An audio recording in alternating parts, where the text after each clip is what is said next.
Hi friends, hope you're doing well. I'm back again with yet another interesting idiom. देखिए आज का जो idiom होने वाला है ना दोस्तों वो बहुत ही ज़्यादा इंटरेस्टिंग है, बहुत मज़ेदार है क्योंकि हमने ये एक्चुअली अपने चाइल्डहुड में या अपनी एडोलेसेंस में या अभी भी हम लोग ये यूज़ करते ही करते हैं, है ना?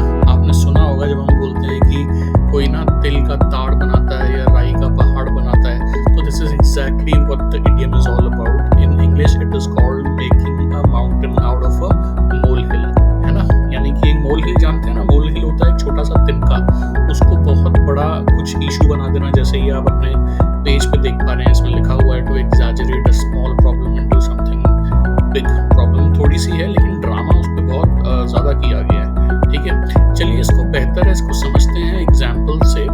फर्स्ट एग्जाम्पल है रोहित का. उसने एक खाना ऑर्डर किया था, you no he did an order and when the order came it was just a little cold, but Rohit made such a big issue out of it that he was kind of scolding the waiters and everybody कि मैंने तो ये खाना order नहीं किया, इतना गरम order किया था, ये तो बहुत ही ठंडा खाना है and I don't like this.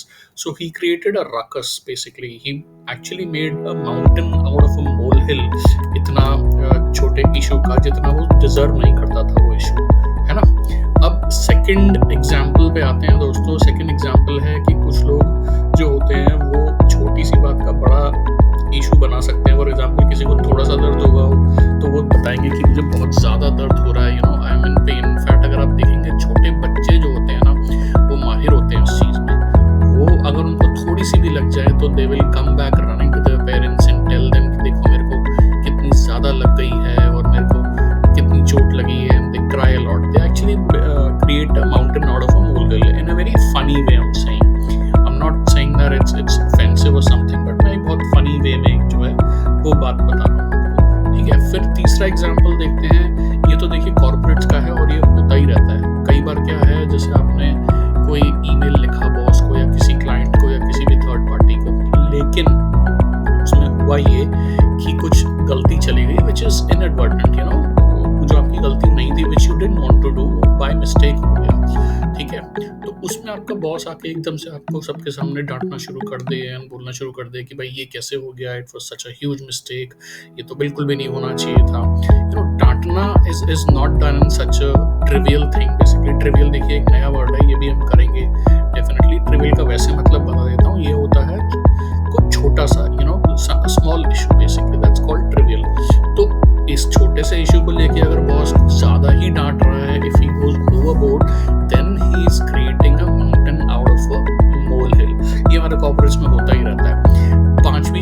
पांचवा एग्जांपल देखिए. ये कार का एग्जांपल अगर आपको दिख रहा होगा सामने, there is a guy who is in shock actually.